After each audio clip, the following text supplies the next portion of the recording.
What happens at the moment of death? It's worth exploring. Hands and feet, they become cold.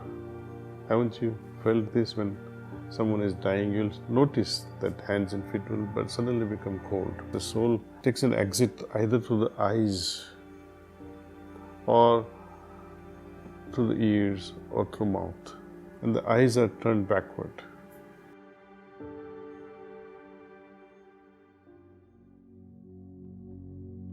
Aren't we all fascinated by this question? What happens after death? What becomes of me? Don't we ponder also, what was I before I was born? So somewhere I must have died in the past. So when I die now, I'll become someone, something.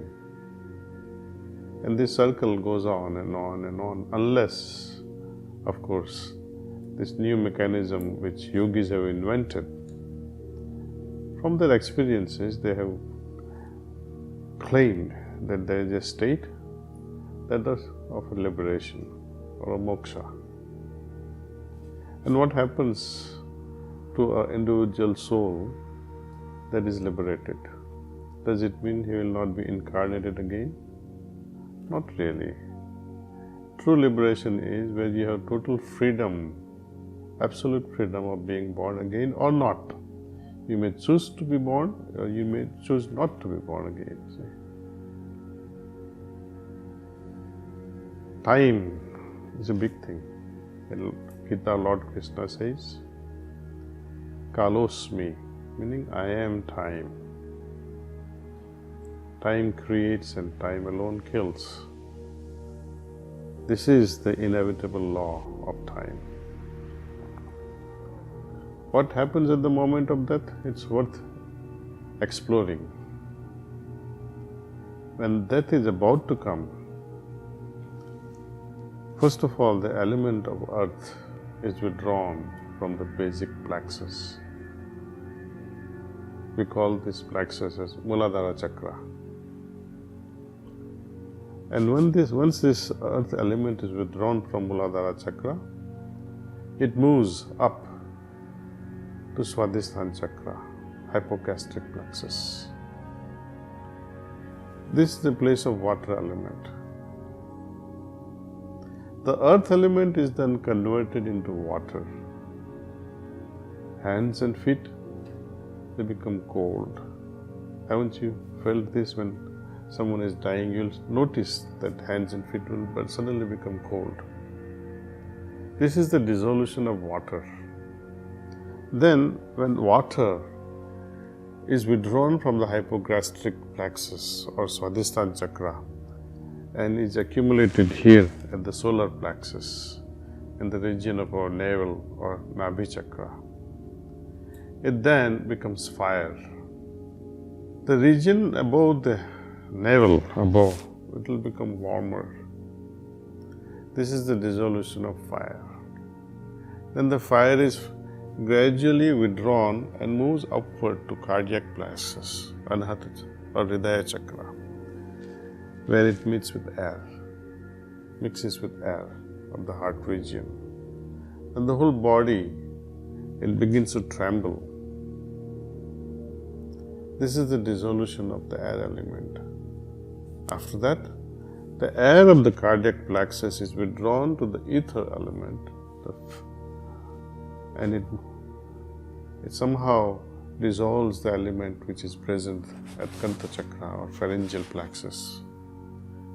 There, a sound is produced at this Visuddhi Chakra.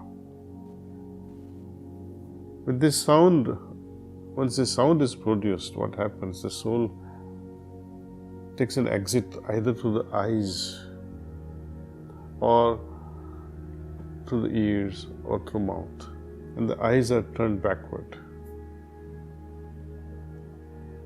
Now the element of Brahman, which is found in the individual soul, is also withdrawn.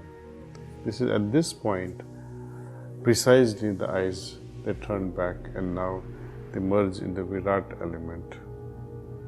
If the soul is liberated, then mixing with the Virat element becomes possible after exiting from Brahmarandra, which is from the back, where generally, you must have seen elderly people of bygone days used to keep a choti or a ponytail on the back. Exactly there, this Brahmarandra is. Liberated souls, they exit from this particular point. Unfortunately,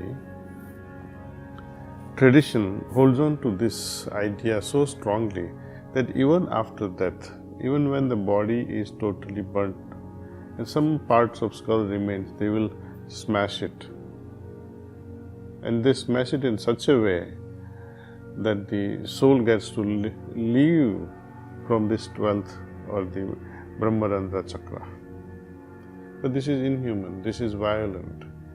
A liberated soul doesn't need such a blow from heavy instruments. It just evaporates, it just transcends automatically at that very moment of death and mixes or merges with the Virat element. So this is in brief what really happens at the moment of death, and depending upon the vibratory level of our Atman.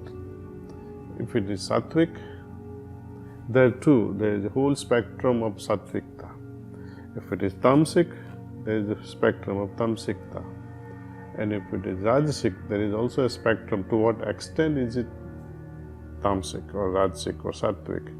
And combination of it all, there is infinite possibilities, and accordingly there are infinite dimensions. So based on the vibratory level of the soul, it will reach out to that dimension.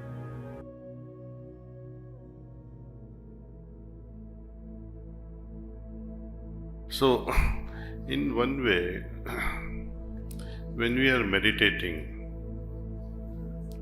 what generally happens? There are a few things. One is, you are beginning meditation with an idea that source of divine light is in my heart, or the divine light is present in my heart. Okay. Next thing, some thoughts may come and disturb this very pious idea. It goes away in some cases. Then what happens? You lose awareness at some time. And then what happens later on? You become aware that I have lost my awareness. Right? And sometimes in some sittings, you are so much lost that you have no awareness of losing the awareness. And somehow from nowhere you come back. Right? It happens to lots of us. And that is almost a kind of a temporary death. And when that happens, some abhyasis, they get so scared and they just get up like that and say, what happened to me? And you must have heard some women especially crying and shouting, screaming during meditations. They go just berserk somehow. There could be many other reasons also. So consciousness, when it collapses within yourself, in yoga we call it a state of samadhi. But according to Babaji Maharaj, samadhi is just the first stepping stone. We have to go further beyond all that. Samadhi, where you are losing your complete awareness at one moment, and where you are still having some level of awareness. That's the most beautiful thing that can happen to anyone. That is called Turyatit state in Yoga Shastras. Now, when that awareness is also collapsing that you are lost, then you feel as if for a moment you are dead. So in a way, practicing meditation is a training somehow of dying consciously. At the moment of death, you have no fear then. You are always ready. If it comes tomorrow, why tomorrow? If it comes now, hallelujah, so be it. I am ready. Because there is no fear. And you have already experienced that collapsed state of samadhi, the consciousness. And death is not very different from it. In fact, death is a sudden explosion from that collapsed state of consciousness to enormous thing. It's like a small amount of water in a cup suddenly becomes a huge cloud occupying the whole sky.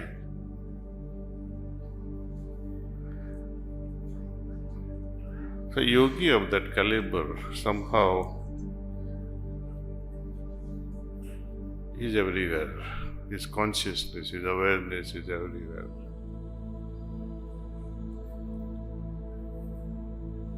It's the practice that can prepare us for such a moment.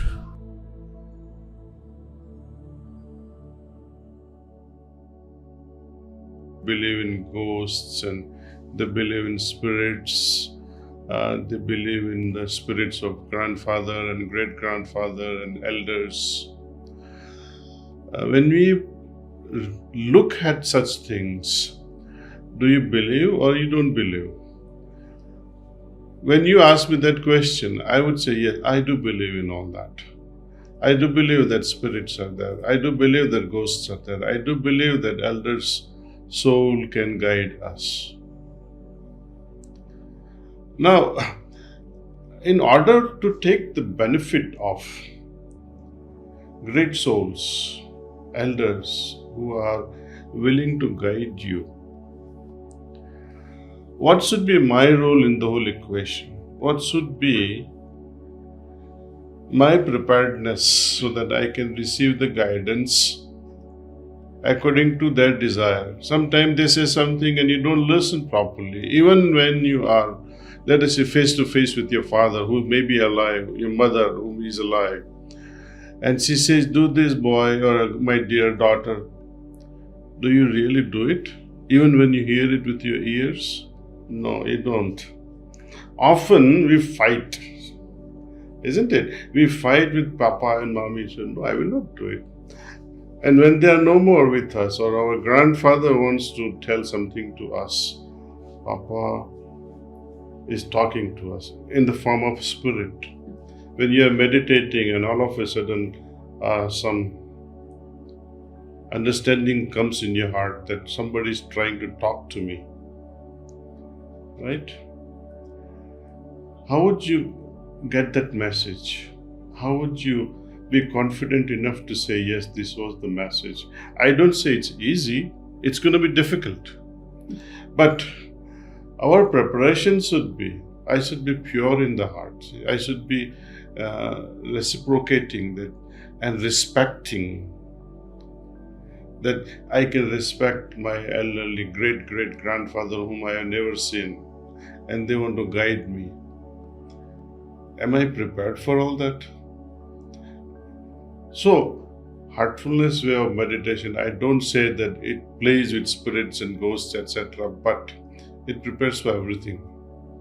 Whenever circumstances so arises that some elderly soul who may not be related to me wants to guide me, they can guide us when our heart is quiet, when our heart is not demanding, when our heart is pure and unselfish. Ever wondered what the soul truly is? Discover its secrets by clicking on the video.